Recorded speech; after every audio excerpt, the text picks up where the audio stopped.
In this and the next video, we are going to explain what cancer is. We explain what cells are and how their mutations can lead to cancer. We also explain the important topics of epigenetics and phenotype. This is important, as understanding the basics will allow you not only to interact better with your doctors, but also figure out whether a particular lifestyle intervention or complementary therapy is worthwhile. We want to empower you to help yourself. At its core, cancer is uncontrolled cell growth unleashed by mutations in our DNA. In normal cells, DNA carefully regulates cell life, growth, and death. In cancer, these controls fail. To understand how cancer works, we must first understand what cells are and how they are regulated. The body is made entirely of cells, trillions of them. They are constantly renewing themselves. When one dies, another takes its place, just to keep the body running. Different tissues and parts of the body are made up of different specialized cells. Thus, bone and muscle cells are different from blood cells, which are different from brain cells. What cells become is all regulated by DNA. It's found in the nucleus. It is the coding in the DNA that primarily governs how a cell behaves. DNA is the body's blueprint. It's the rule book by which the entire body must play. DNA controls everything. Human DNA is organized into chemical strands and arranged in the famous double helix shape. DNA governs cell division. When cells divide, the DNA is copied so that each new cell contains the all-important rule book.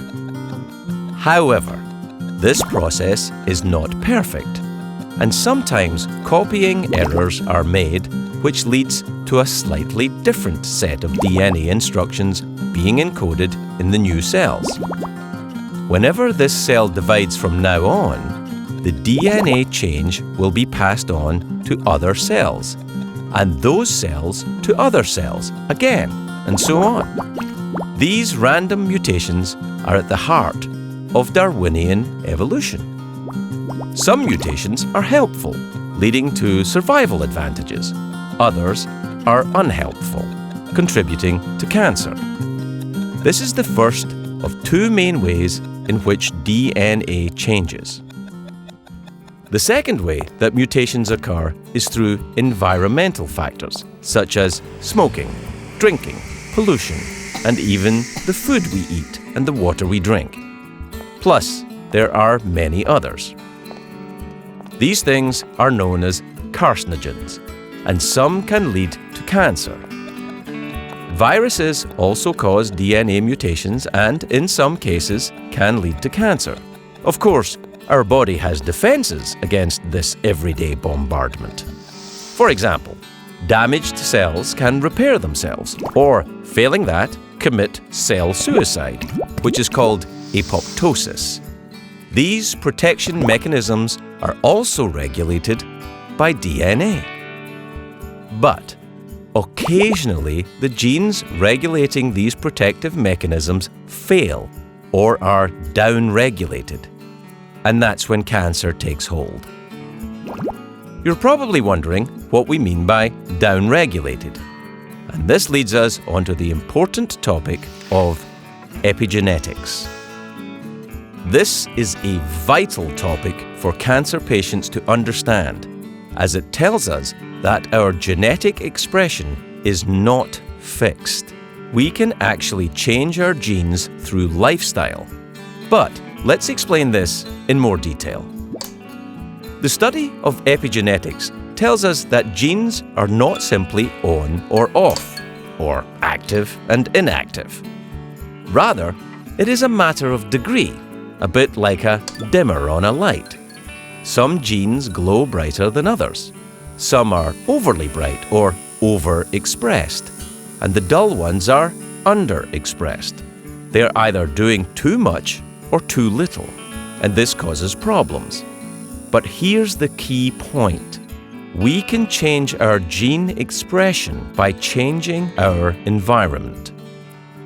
If we want to improve our chances of getting to the right tail of the bell curve, what we eat, how we move, even the air we breathe, all affect how brightly these lights glow. By changing our environment, we can change our gene expression and possibly alter the course of cancer. Remarkable and true.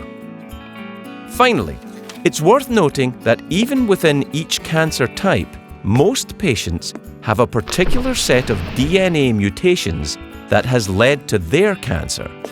Their particular expression is called their phenotype, and it's highly relevant as it determines which treatments will work and which will not.